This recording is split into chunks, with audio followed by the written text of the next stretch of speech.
Fédora, un film de 1934 de Louis Gagné, d'après la pièce de théâtre de Victorien Sardou, avec dans la distribution Marie Belle, Édith Mérat, Ernest Ferny, Henri Bosc, Jean Touloux et Paul Amiot.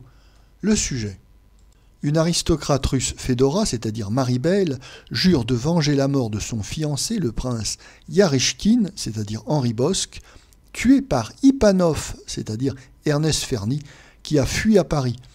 Fédora le retrouve à Paris. Elle devient sa maîtresse dans l'intention de le tuer, mais lorsqu'il lui avoue les motifs qui l'avaient conduit à tuer son fiancé, elle se ravise et renonce à ses projets de vengeance. Notre avis.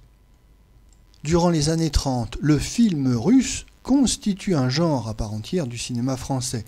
Alors nous avons d'une part des adaptations d'auteurs russes, Tolstoï, Dostoïevski, Gorky, etc. Mais nous avons également des œuvres françaises sur le thème russe ou le thème slave qui sont adaptées à l'écran, ce qui est le cas de ce Fédora, puisque à l'origine, il s'agit d'une pièce de théâtre de 1882 de Victorien Sardou.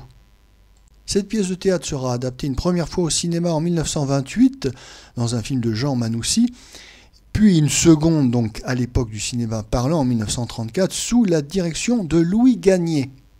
Louis Gagné, c'est une des figures légendaires du cinéma, une figure historique puisqu'il a été l'un des tout premiers réalisateurs français. Il a également travaillé aux États-Unis. Alors ici, il se contentera d'être un modeste artisan du 7e art, puisqu'on ne lui demande en réalité que de photographier une pièce de théâtre.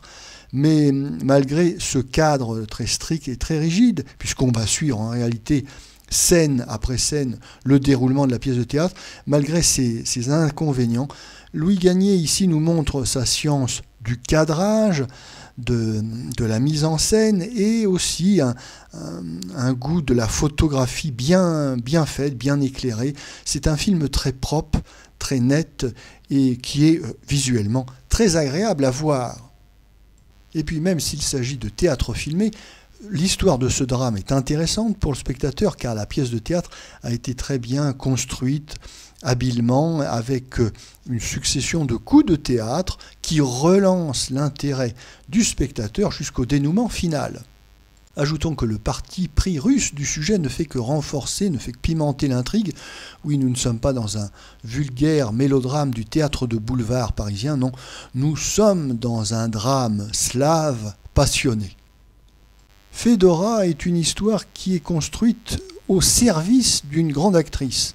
Lors de sa création au théâtre en 1882, le rôle avait été créé par Sarah Bernard. Ici, en 1934, dans ce film, c'est Marie Belle qui reprend le rôle titre. Et si Marie Belle est une actrice de cinéma fort contestable, comme l'a souvent dit François Vineuil, en revanche, il n'est pas contestable que c'est une grande comédienne, une comédienne de théâtre, et ici elle interprète le rôle comme elle a interprété de nombreux personnages à la Comédie Française avec beaucoup de passion, et ça marche.